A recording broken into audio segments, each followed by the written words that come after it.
நடந்து வந்துட்டே இருந்தேன். அப்ப ஒரு குதிரை செயின் பார்த்தேன். கண்ணு முழுக்க தெரிஞ்சிச்சு. அதை எடுத்து வாங்கினேன். கவனமா கேட்குறீங்களா? அதை எடுத்து வாங்கினேன். வாங்கிட்டு அழகா குதிரை செயின் நல்லா இருக்கேன், சரி மோட்டர் சாலை போட்டுக்கோங்க சொல்லி நடந்து போயிட்டு இருக்குமா ஆவியர் என்னோட பேசினார். என்ன சொல்லுமா, குதிரையை கண்டாயே என்ன உனக்கு ஞாபகம் வருகிறது அப்படின்னு கேட்டார். குதிரையை பார்த்திய உனக்கு என்ன ஞாபகம் வருதுன்னு கேட்டாரு. நான் சொன்னேன் எனக்கு ஒண்ணு ஞாபகம் வரல, நான் குதிரை வருஷத்துல பிறந்தேன், 1978. அது குதிரை வருஷம் தானே. குதிரை வருஷத்துல அது பிசாசு ஏற்படுத்தின குதிரை, நான் ஏற்படுத்தின ஒரு குதிரை இருக்கு உனக்கு தெரியுமா அப்படின்னு ஆவியானவர் என்னோட பேசினார். அப்படியே சிந்திச்சு கொண்டே வரும் பொழுது வெளிப்படுத்தின விசேஷம் 6ஆம் அதிகாரம் 8ஆம் வசனத்தை எடுத்து படி, அதை இந்த ஜனங்களுக்கு பேசு அப்படின்னு ஆவியானவர் உள்ளுக்குள்ள எழும்புகிறதை பேசுகிறதை கவனிங்க. இன்னைக்கு நடந்த சம்பவத்தை கவனிங்க. உலகத்துக்கு உப்பா இருக்கிறீர்கள் அப்படின்னு இயேசு சொன்னாரு. உப்பு எங்க கிடைக்கும்? எல்லா வீட்லயும் கிடைக்குமா? இல்ல கிடைக்காதா? எல்லா கடையிலும் கிடைக்கும், ரொம்ப ஈஸி, டெய்லி பாவிக்கிறோம் உப்பு. உலகத்துக்கு வெளிச்சமா இருக்கிறீர்கள் வழக்க சொல்றாரு. ஆண்டவர் நம்மளோட வாழ்க்கையில் உள்ள காரியங்களை வெளிப்படுத்துறதுக்கு நமக்குள்ள நம்மளுக்கு ரொம்ப அறிமுகமான சில விஷயத்தை வச்சுதான் பேசுறாரு நம்ம கிட்ட. அப்பதான் நம்மளுக்கு நல்லா விளக்கம் புரியும். உப்பை பத்தி பேச எல்லாத்துக்கும் தெரியும், வெளிச்சத்தை பத்தி பேச எல்லாத்துக்கும் தெரியும், லைட்டை பத்தி பேச எல்லாத்துக்கும் தெரியும். அதனாலதான் இந்த மாதிரி ரொம்ப ஈஸியான காரியத்தை வச்சு பெரிய மகத்துவமான காரியத்தை பேசுகிறார். இன்னைக்கு கர்த்தர் என்னோட என்ன பேசுறாரு சொல்லுங்க? குதிரையை குதிரையை கண்டோடு என்னத்தை கண்டாய், என்ன உனக்கு யோசனை வருகிறது என்று சொல்லும் போது வெளிப்படுத்தின விசேஷம் 6ஆம் அதிகாரம் 8ஆம் வசனம் வாசிங்க. நான் இதோ பார்த்த பொழுது, தரிசனத்துல பார்த்த பொழுது மங்கின நிறமுள்ள ஒரு குதிரையை கண்டேன். மங்கின நிறம்னா என்ன கலரா இருக்கும்? மங்கி போன கலர்னா எப்படி இருக்கும்? ஒரு சாம்பல் கலர், பழுப்பு கலர். அப்படியா? அப்படி இருக்கலாம், வச்சுக்கலாமா? ஒரு பழுப்பு கலர், சாம்பல் கலர் மாதிரி. அப்படிப்பட்ட குதிரை இருக்கா? இருக்கும், இருக்கு. அதனால தான் சொல்றது பைபிள். அப்படியாப்பட்ட ஒரு கலருடைய ஒரு ஒரு குதிரையை கண்டேன். இங்க போங்க, குதிரையை கண்டேன். படிங்க. அதன் மேல் ஏறி இருந்தவனுக்கு, அந்த குதிரையின் மேல் ஏறி இருந்தவனுக்கு ஒரு பேர் இருந்துச்சு. அவன் பேர் என்ன சொல்லுங்க? மரணம். ஓகே.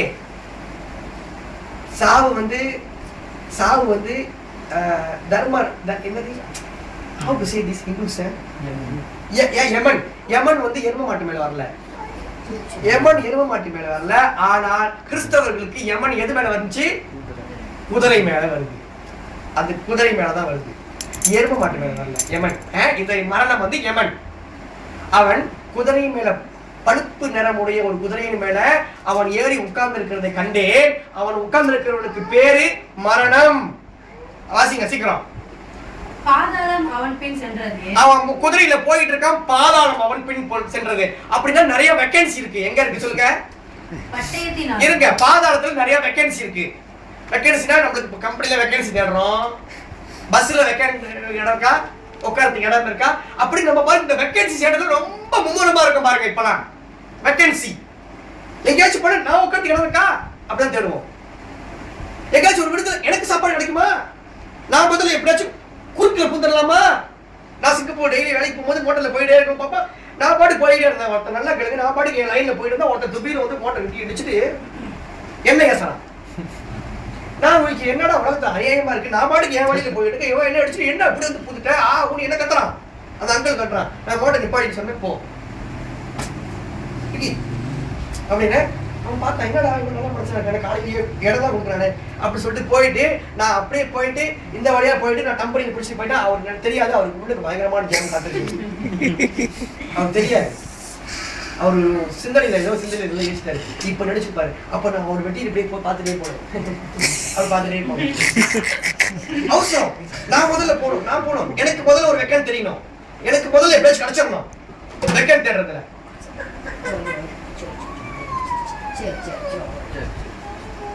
உங்க குழந்தை உங்க கூத்து இருக்குதே, உங்க கூத்தை சமாளிக்கிறதுக்கு எனக்கு பெரிய கூத்து இருக்கு வேணும் போறாங்க. உங்க கூத்து எல்லாம் பாக்குறது இப்பதான் வாழைப்பழத்தை கையில கொடுப்பீங்க, அதான் அவன் நோட்டி எல்லாம் அடிய பண்ணியிருப்பான்.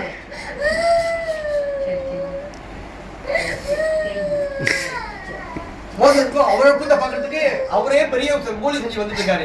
பெரிய 6 லட்சம் ஜனத்தை கூட்டிட்டு வந்துட்டு இருக்காரு. இதுங்க கூத்த பாக்குறதுக்கே பெரிய வேலையா இருக்கு அவருக்கு. இதுங்க கூத்து கீழே நடக்குற இதுங்க கூத்து இவருக்கு ஒருத்தருக்கு பதில் சொல்ல முடியல. இவன் ஒரு கேள்வி கேட்கறான், அவன் ஒரு கேள்வி கேட்கறான், அவன் ஒரு கேள்வி கேட்கறான். இவரு எல்லாத்தையும் பதில் பண்ணிட்டு இருக்காரு பாரு. இவர் எப்படி ஆடா இருப்பாரு. அதான் பைபிள்ல போட்டிருக்க. உலகத்திலேயே பிறந்த மனிதர்கள்லயே மோசத்து போல ஒரு பொறுமையான மனுஷன் யாருமே இல்லையா. அவர் அந்த மாதிரி பொறுமை. 6:8 வாசிக்கிறோம். அவன் ஒரு பழுப்பு குதிரையின் மேல இருந்தான். அது மேல மரணம் என்று எழுதப்பட்டிருந்தது. அவன் பேர் மரணம். அவன் போய் கொண்டிருக்கும்போது பாதாளம் அவன் பின்னாடி போனது. ஏன் பாதாளம் அவன் பின்னாடி போனதுன்னா பாதாளத்துல நிறைய வேகன்சி கோசா இருக்கு. நிறைய பேர் வந்து போடலாம், உட்காரலாம் பாதாளத்துல. அதனால இந்த பாதாளத்துக்கு பின்னால போறவன் சும்மா போனா பாதாளத்துக்கு கூடையே எடுத்துட்டு போறான். பயங்கரமான மரணம்னு அர்த்தம். பயங்கரமான உலகத்தில் நடக்க போற பயங்கரமான சூழ்நிலை குறிக்கிறது இது. சரியா தூக்கு தண்டனை தரிசனத்துல நல்லா கவனமா கேளுங்க. தரிசனத்துல ஒரு கயிறு எப்படி தொங்குறத கண்டாருன்னா தூக்கு மாட்டிக்கிற கயிறை கண்டாருன்னா ஒருவர் சாவ போறாங்கன்னு அர்த்தம். பெரிய பாதாளத்தை கண்டா எத்தனை பேர் சாவ போறாங்க? நிறைய பேர் சாக போறாங்கன்னு அர்த்தம். உலகத்துல பயங்கரமான மரணம் இன்னைக்கு நடக்க போகிறது. இன்னைக்கு இதுக்கு பிறகு நிறைய பேர் பிறக்க போறாங்க. அதே நேரத்தில் நிறைய பேர் மறிக்கவும் போறாங்க. பிறக்கிறவர்களோட காட்டிலும் மறிக்கிறவர்கள் அதிகமா இருப்பார்கள். அதான் H1N1 உலகம் கொஞ்சம் கொஞ்சமா சத்தம் கேட்டுட்டு இருக்காங்க. அங்க இதெல்லாம் விஸ்வரூபம் எடுக்க போகுது. இவ்வளவு வருஷம் நிற்க போகுது உலகத்துல. பெரிய இந்த இந்த இந்த நோய்களுக்கு எல்லாம் மருந்து கிடைக்காது. அதனால பல ஜனங்கள் கொண்டு சாவார்கள். இவனுக்கு அதிகாரம் கொடுத்தது ஆண்டவர் தான். இவன் ஒரு தூதன். வாசிங்க. நம்ம என்ன செஞ்சா படிங்க.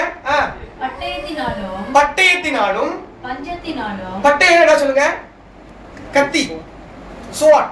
பட்டயத்தினாலும் சண்டையினாலும் பஞ்சத்தினாலும் சாவினாலும் அந்த நோயில வந்து போறவங்க சாவினாலும் பூமியின் துஷ்ட மிருகங்களினாலும் ஒண்ணும் இப்ப யாரோ சொன்னாங்க